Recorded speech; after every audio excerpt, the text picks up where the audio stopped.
Un legado de glamour, tragedia y redención. Rita Hayworth, la diosa del amor, una icónica estrella de Hollywood, cuya belleza y talento cautivaron al mundo durante la edad de oro del cine. Con su cabellera roja flamante y su sonrisa magnética, Rita se convirtió en el símbolo del glamour de los años 40 y 50. Su imagen adornó los casilleros de soldados durante la Segunda Guerra Mundial, y su actuación en Gilda, 1946, la inmortalizó como una de las femme fatale más memorables del cine negro.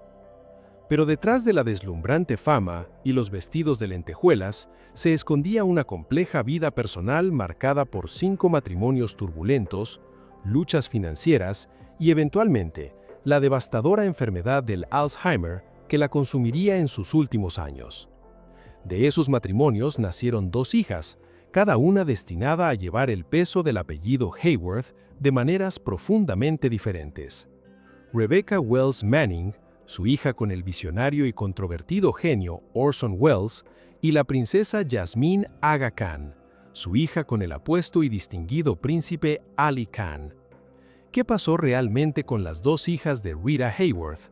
¿Cómo lidiaron con el legado de una madre que era tanto un ícono público como una persona privada vulnerable?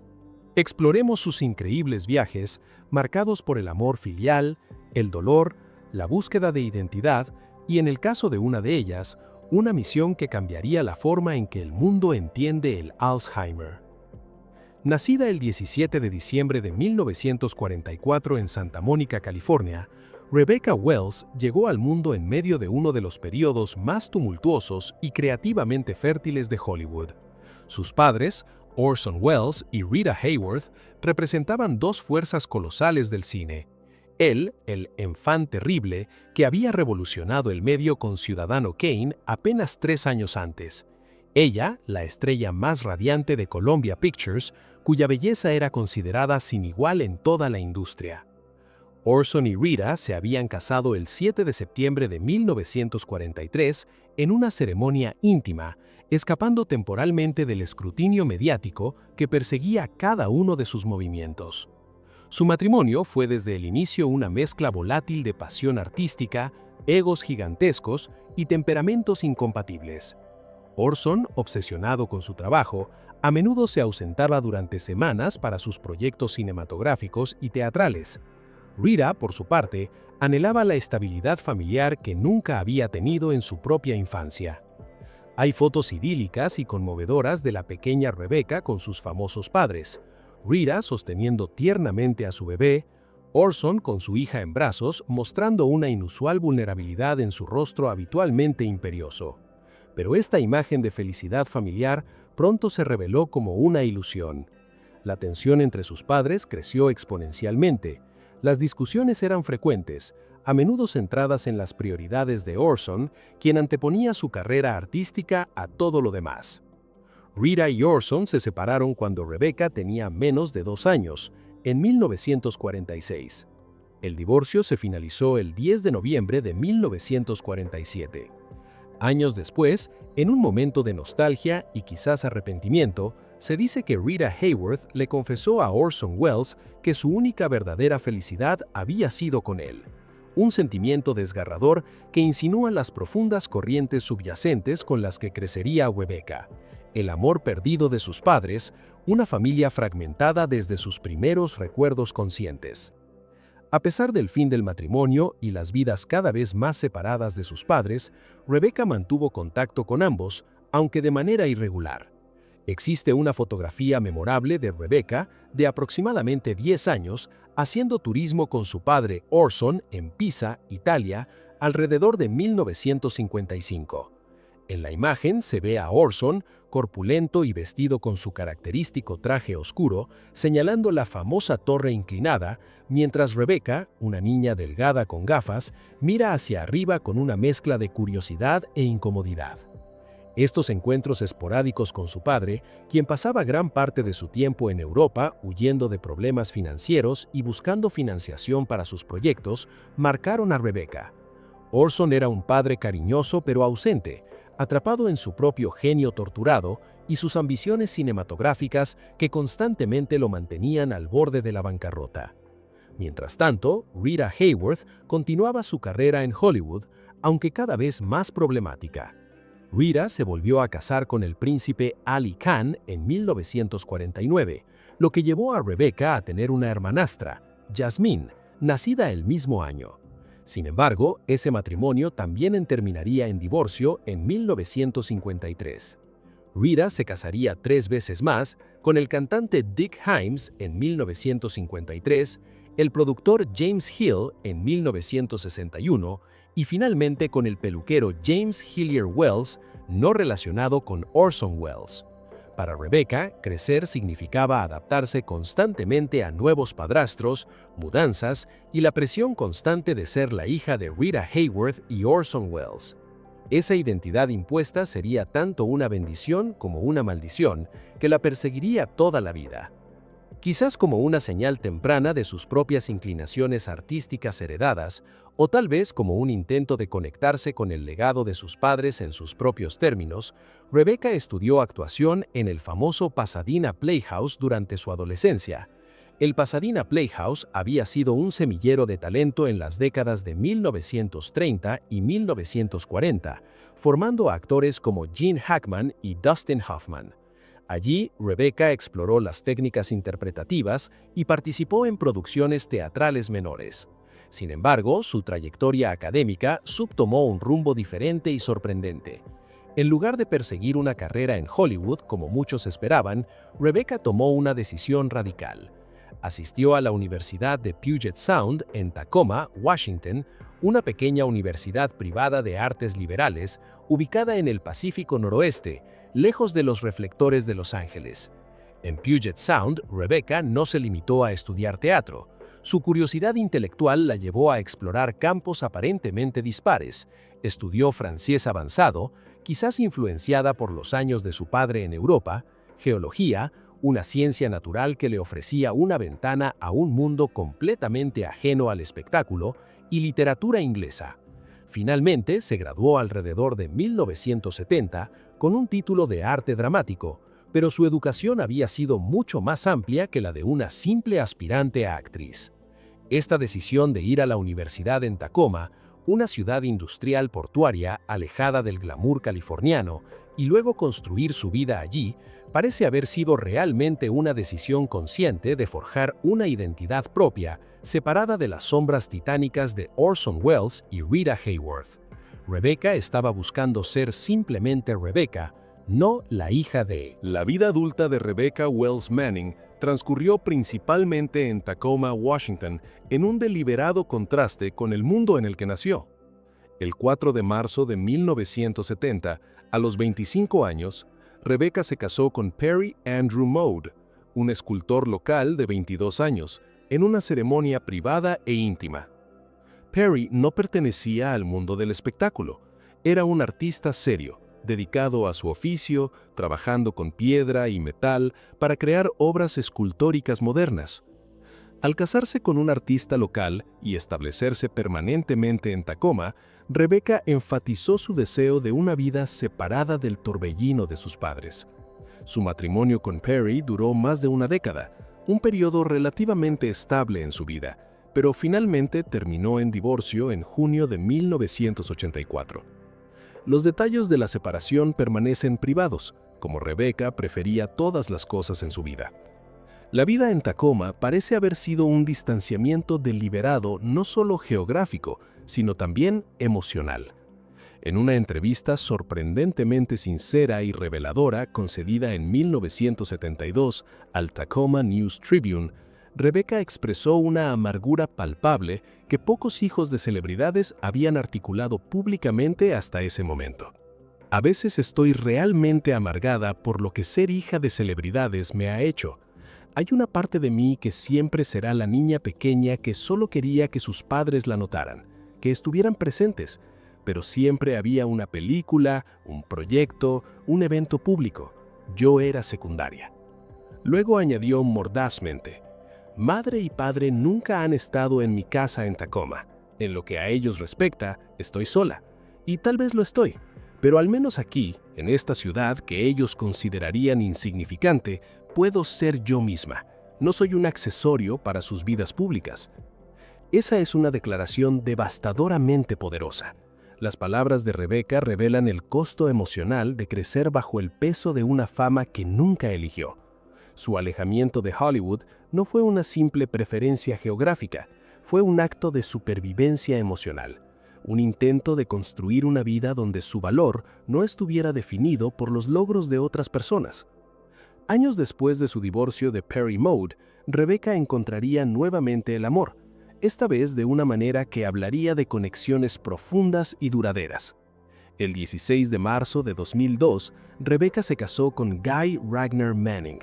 Lo notable de este matrimonio es que Rebecca conocía a Guy desde sus días universitarios en Puget Sound a principios de los años 70. Su amistad había perdurado durante décadas antes de convertirse en romance. Guy Manning era un hombre tranquilo, dedicado a su trabajo como ingeniero, alejado completamente del mundo del entretenimiento. Su relación con Rebecca fue descrita por conocidos como genuina, sin pretensiones, basada en el respeto mutuo y el afecto profundo. Rebecca permaneció casada con Guy hasta su propia muerte en 2004, encontrando en sus últimos años la estabilidad emocional que había eludido gran parte de su vida. La historia de la vida de Rebecca Wells Manning dio un giro dramático y profundamente conmovedor con revelaciones sobre su hijo Mark McCarrow, un capítulo en gran parte desconocido hasta que fue expuesto en el aclamado documental Prodigal Sons, Hijos Pródigos, de 2008, dirigido por Kimberly Reed. El 31 de marzo de 1966, cuando Rebecca tenía solo 21 años y era aún estudiante universitaria en Puget Sound, dio a luz en secreto a un bebé varón, Mark. Las circunstancias de este nacimiento fueron traumáticas y marcadas por el control y la vergüenza. Su madre, Rita Hayworth, quien ya había vivido suficientes escándalos públicos y entendía el potencial daño mediático de un embarazo no planificado, supuestamente organizó la adopción de Mark de manera clandestina. Según relatos, Rita no permitió que Rebecca viera ni sostuviera a su hijo recién nacido. Imaginen el trauma, dar a luz y que te arrebaten a tu bebé de inmediato, sin siquiera la oportunidad de mirarlo a los ojos, de sentir su peso en tus abrazos, de grabar su rostro en tu memoria. Esta crueldad, aunque probablemente motivada por el deseo de Rita de proteger a su hija de la humillación pública y las dificultades de ser madre soltera en los años 60, dejó una cicatriz emocional profunda en Rebecca. Aún más sorprendente, se dice que Orson Welles nunca supo de la existencia de Mark. Rebecca, atrapada entre la autoridad de su madre y su propio dolor, guardó el secreto. Mark fue adoptado por la familia McCarrow, llevando ese apellido durante la mayor parte de su vida, sin conocer la verdad de su extraordinario linaje. La vida de Mark McCarrow fue increíblemente desafiante desde el principio.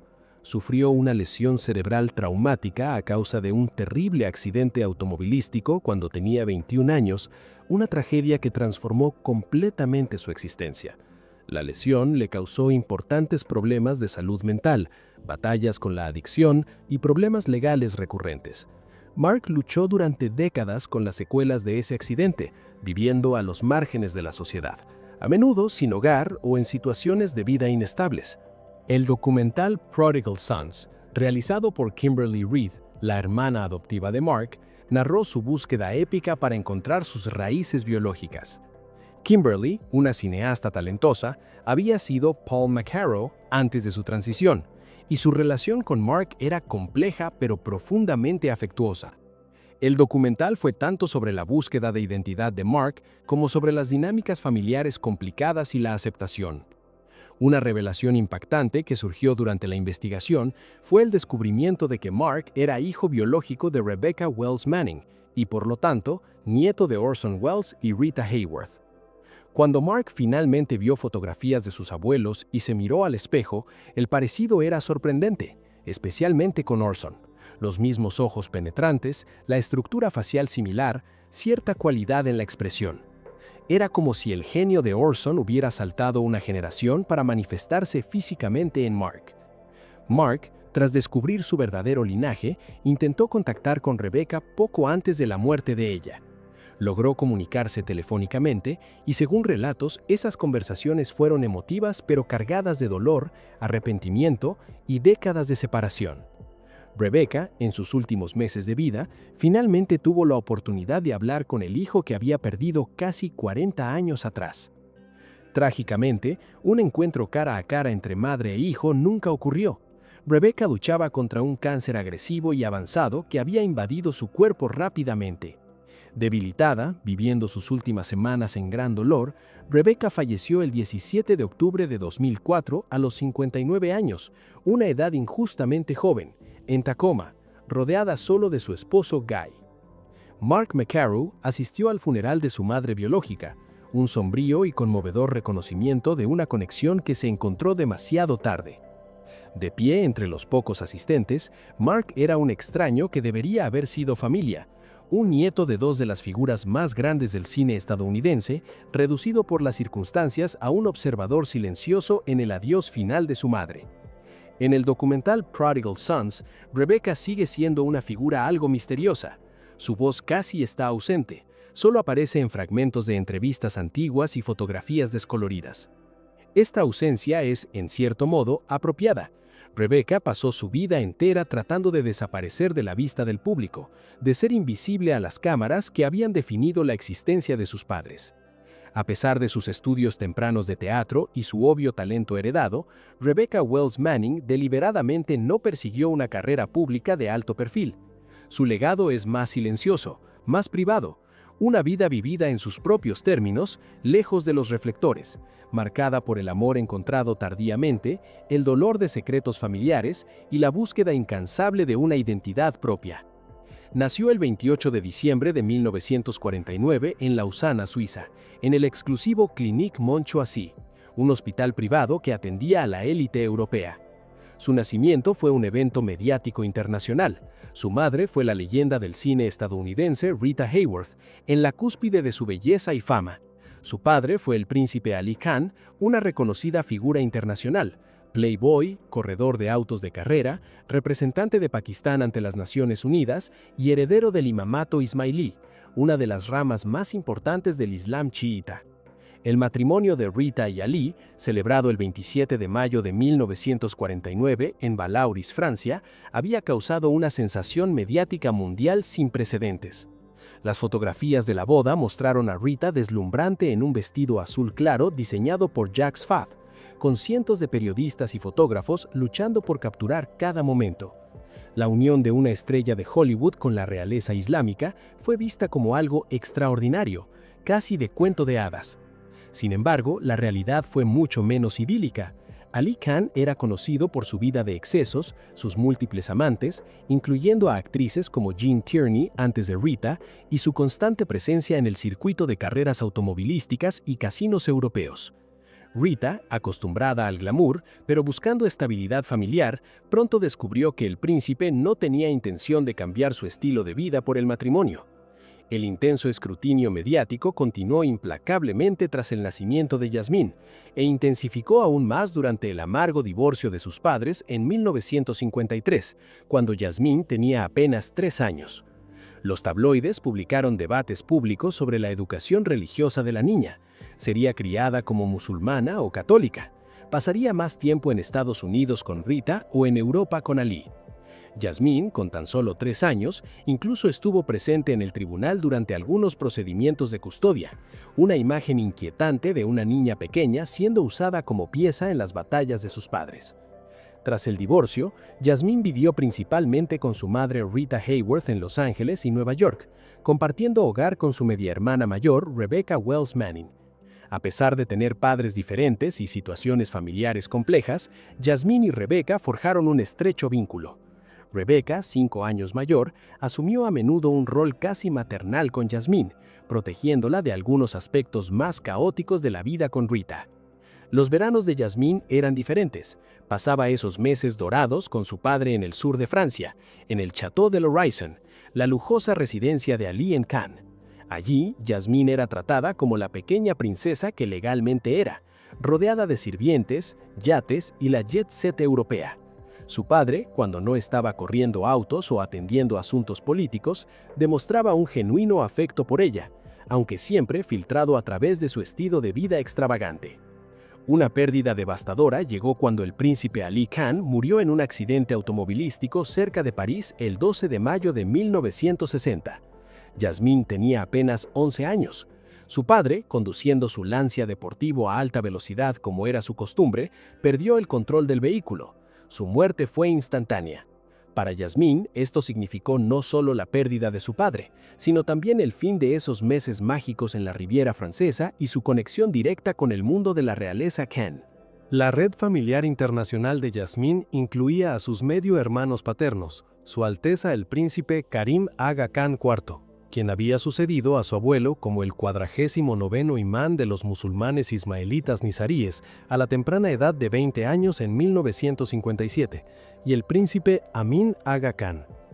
A pesar de las diferencias culturales y geográficas, Jasmine mantuvo relaciones con sus hermanos Khan, quienes la consideraban parte de la familia real ismaelita. Su educación también fue decididamente internacional. Jasmine asistió a escuelas prestigiosas en Massachusetts y más tarde en Ginebra, Suiza, recibiendo una educación que abarcaba múltiples idiomas, hablaba inglés, francés y algo de urdu, y culturas. Finalmente se graduó del Bennington College en Vermont en 1973 con un título en música. Su pasión juvenil era la ópera. Jasmine había soñado inicialmente con una carrera como soprano, dedicando años al entrenamiento vocal clásico. Sin embargo, el destino tenía otros planes para la princesa Jasmine, planes que la llevarían por un camino completamente diferente y que definirían toda su vida adulta. El capítulo que realmente definió la vida pública de la princesa Jasmine ha sido su lucha incansable contra el Alzheimer, una cruzada provocada por presenciar el devastador deterioro de su madre. Rita Hayworth comenzó a mostrar síntomas alarmantes en la década de 1970, cuando solo tenía poco más de 50 años. Los síntomas iniciales fueron sutiles: olvidos, confusión sobre fechas, cambios de humor inexplicables.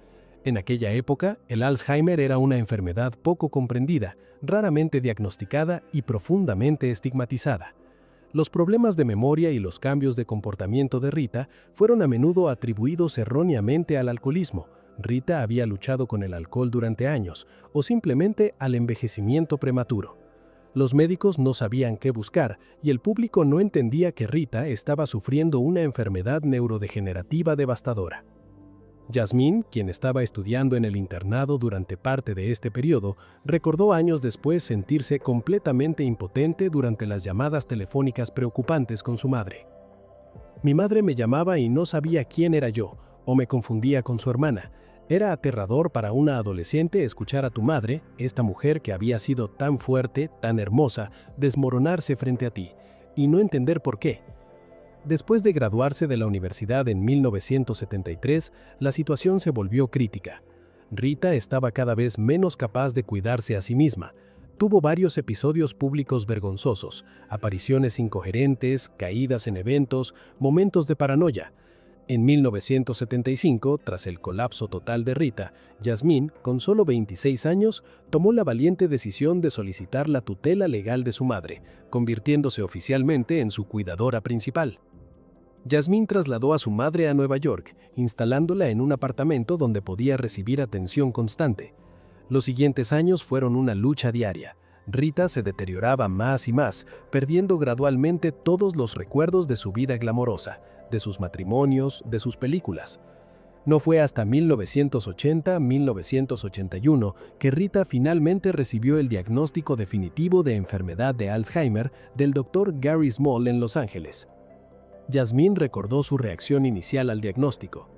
Al principio sentía alivio. Finalmente aquí tenía una explicación médica. Mi madre no estaba borracha, no estaba loca, tenía una enfermedad real.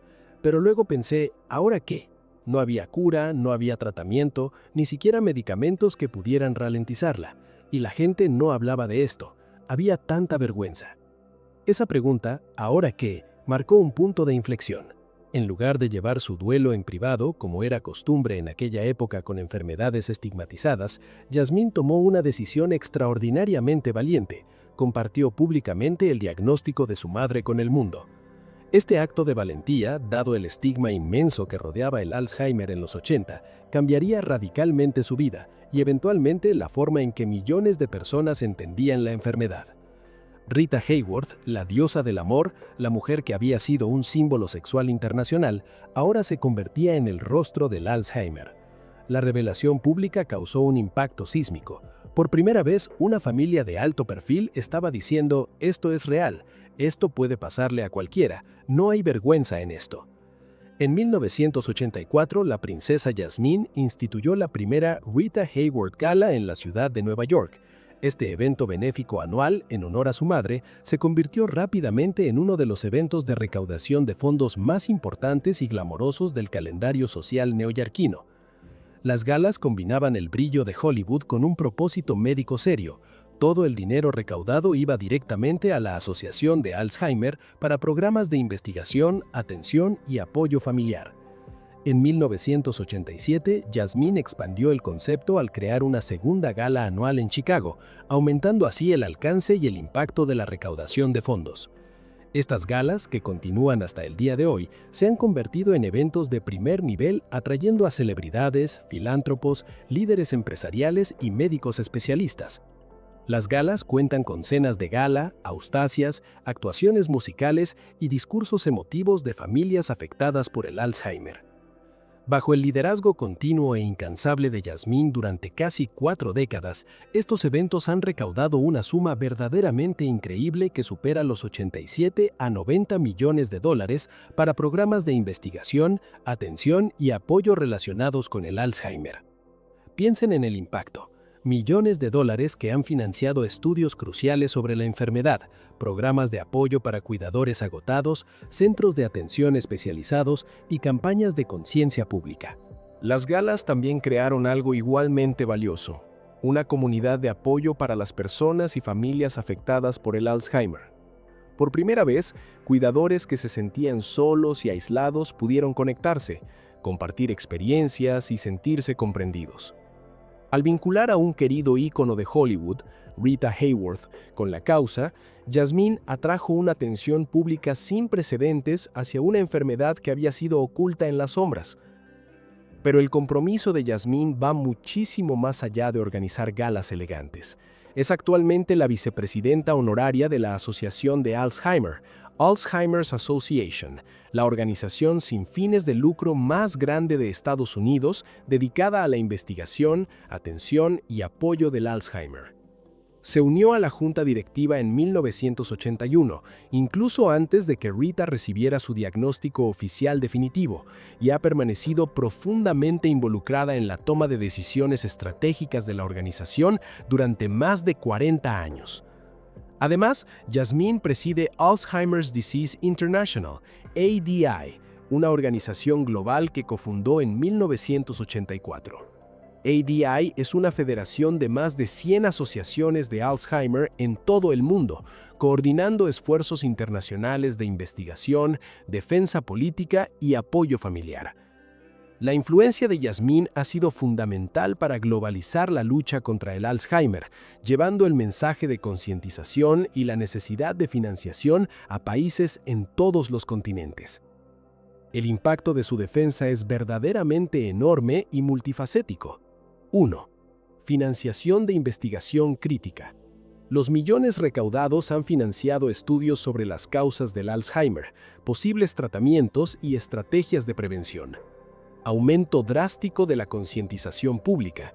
Antes de los esfuerzos de Jasmine, la mayoría de las personas no entendían el Alzheimer o lo confundían con la demencia senil normal.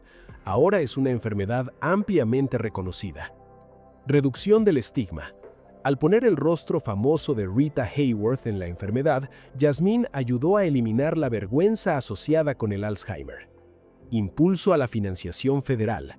Su trabajo contribuyó significativamente a impulsar la financiación federal para el Alzheimer en Estados Unidos, que ha crecido de prácticamente nada en los años 80 a más de $3.000 millones anuales hoy. Apoyo político de alto nivel. Yasmín ayudó a facilitar una reunión histórica con el presidente Ronald Reagan, que dio lugar a la proclamación del Mes Nacional de Concientización sobre el Alzheimer en noviembre, observado oficialmente desde 1983. La defensa de la princesa Yasmín siempre ha sido profundamente personal, nunca simplemente filantrópica o ceremonial. En entrevistas a lo largo de los años, ha compartido con honestidad brutal el dolor de ver a su madre desaparecer gradualmente. Me sentí muy sola cuando mi madre recibió el diagnóstico por primera vez. No había recursos, no había grupos de apoyo, no había nadie que entendiera lo que era ver a tu madre, esta mujer vibrante y hermosa, convertirse en una extraña. Cuando finalmente murió en 1987, fue un alivio. Y sentir alivio ante la muerte de tu madre te hace sentir terrible, pero la verdad es que ella había dejado de ser ella hace años.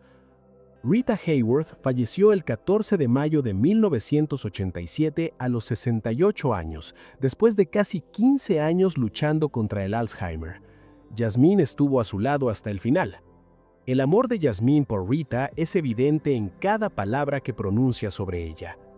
Era una mujer hermosa, talentosa y de buen corazón, pero más que nada era mi madre. Una madre normal que me leía cuentos antes de dormir, que se preocupaba cuando estaba enferma, que quería que fuera feliz. El mundo la veía como Rita Hayworth, la estrella. Yo solo veía a mamá. Esta conexión profunda es lo que impulsa a Yasmín hasta el día de hoy. Trabajar con la Asociación de Alzheimer ha sido la labor de mi vida.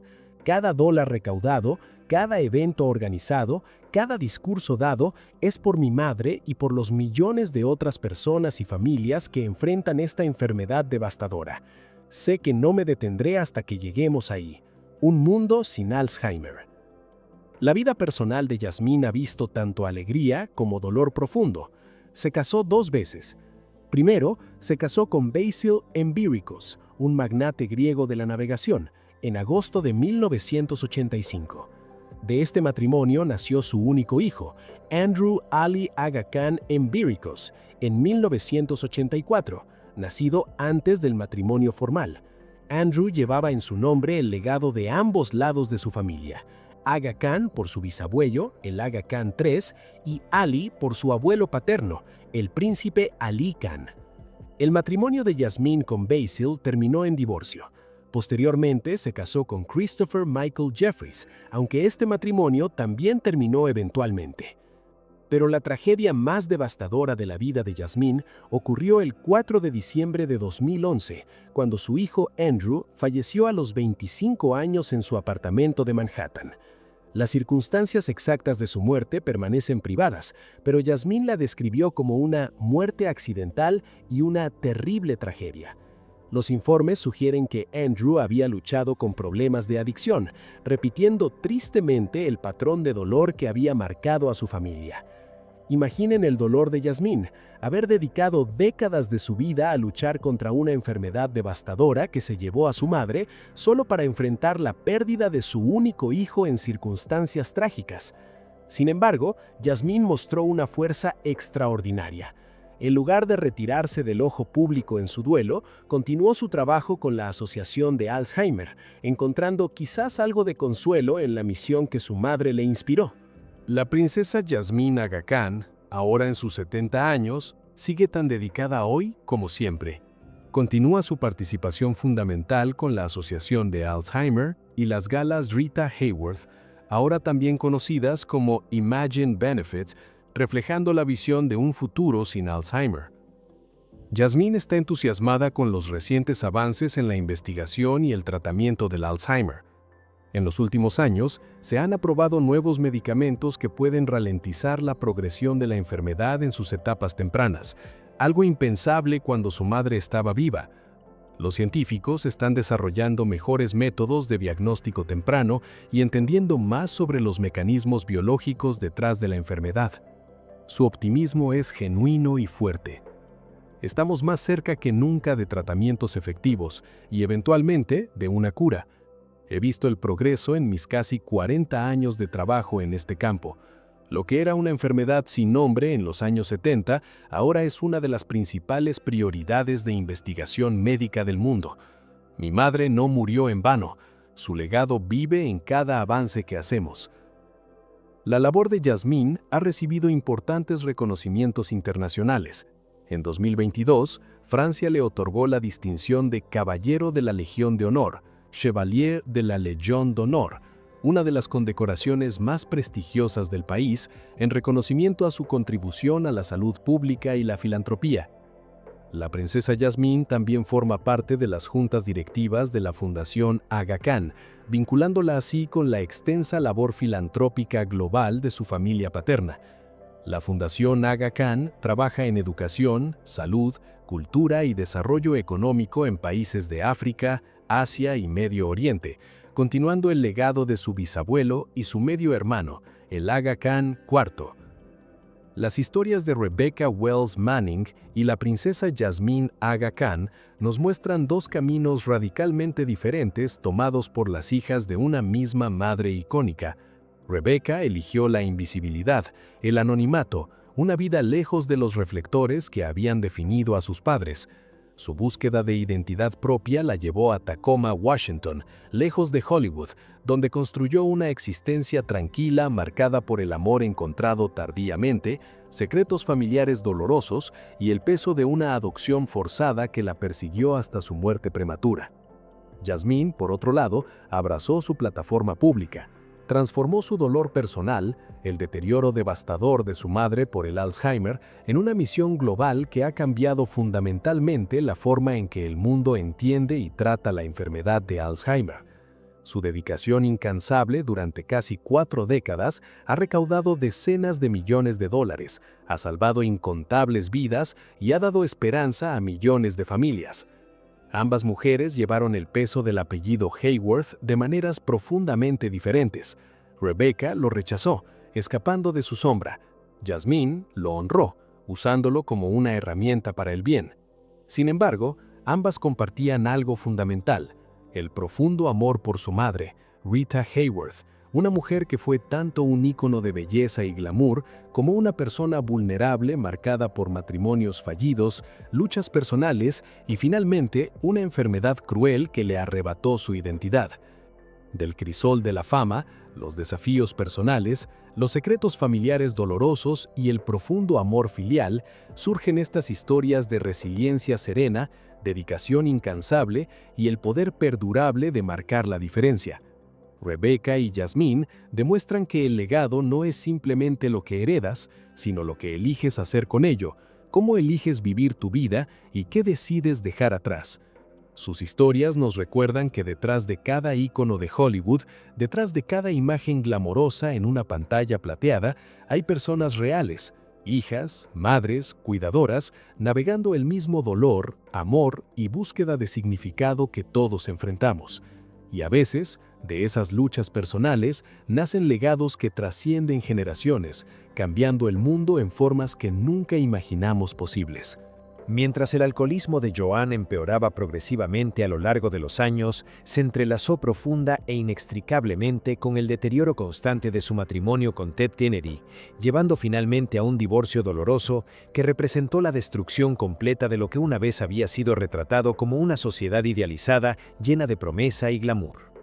Después de más de 2 décadas juntos, habiendo contraído matrimonio en una ceremonia de alto perfil en 1958, en medio de la creciente dinastía política de la familia Kennedy, Joan y Ted tomaron la difícil decisión de separarse en 1978, un movimiento que surgió de una multitud de tensiones acumuladas que habían desgastado gradualmente el núcleo de su relación.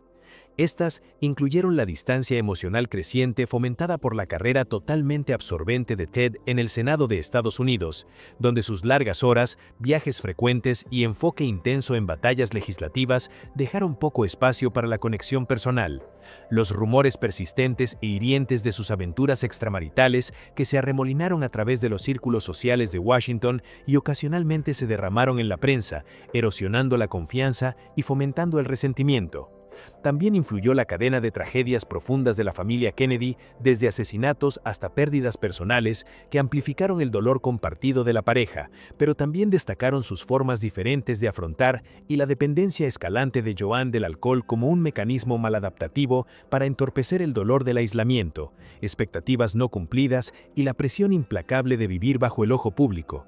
A pesar de esta separación, la pareja eligió posponer cualquier procedimiento de divorcio formal para preservar una fachada de estabilidad y unidad durante la ambiciosa campaña presidencial de Ted de 1980, donde desafió al presidente incumbente Jimmy Carter por la nominación demócrata, un concurso agotador empañado por preguntas persistentes sobre el escándalo de Chappaquiddick de 1969, escrutinio sobre el comportamiento personal y estilo de vida de Ted y cambios más amplios en el panorama político estadounidense hacia el conservadurismo.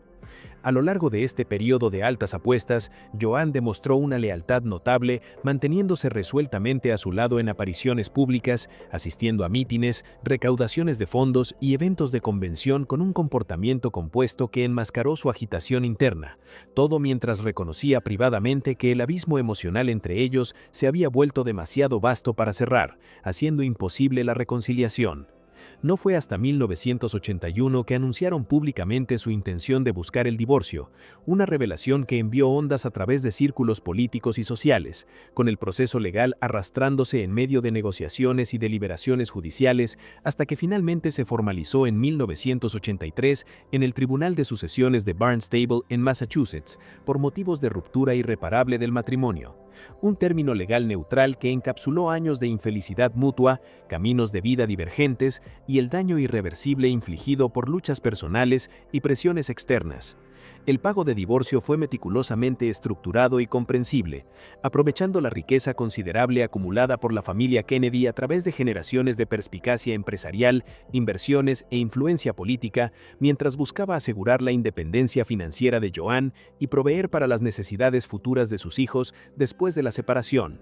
Los informes contemporáneos de fuentes confiables estimaron que Joan recibió un pago sustancial en suma lumbra que oscilaba entre 4 y 5 millones de dólares, una cifra que en el contexto económico de principios de los años 80 representaba una fortuna significativa capaz de financiar un estilo de vida cómodo libre de preocupaciones financieras inmediatas. Esto se vio reforzado por disposiciones para pagos de pensión alimenticia continua para apoyar sus gastos de vida diarios y manutención infantil dedicada para su hijo menor, Patrick, quien tenía solo 15 años en ese momento y aún requería recursos parentales sustanciales para su educación, crianza y bienestar en medio de la transición familiar. Además de estos arreglos monetarios, Joan recibió la mitad de la propiedad personal conjunta de la pareja, abarcando una amplia gama de objetos de valor como obras de arte, joyas, muebles y tenencias de inversión que se habían acumulado a lo largo de su matrimonio de 24 años, permitiéndole establecer una nueva base para su vida con un sentido de equidad y cierre. Uno de los aspectos más conmovedores y simbólicamente significativos del acuerdo de divorcio fue la retención de Joan de la propiedad completa de la querida casa de Square Island, una expansiva casa de 13 habitaciones frente al mar, situada en 1.18 acres de terreno privilegiado con vista a la extensión serena de Nantucket Sound en Hyannisport, Massachusetts, un hogar que tenía raíces personales profundas para ella, habiendo sido parte de su herencia familiar Bennett desde 1901.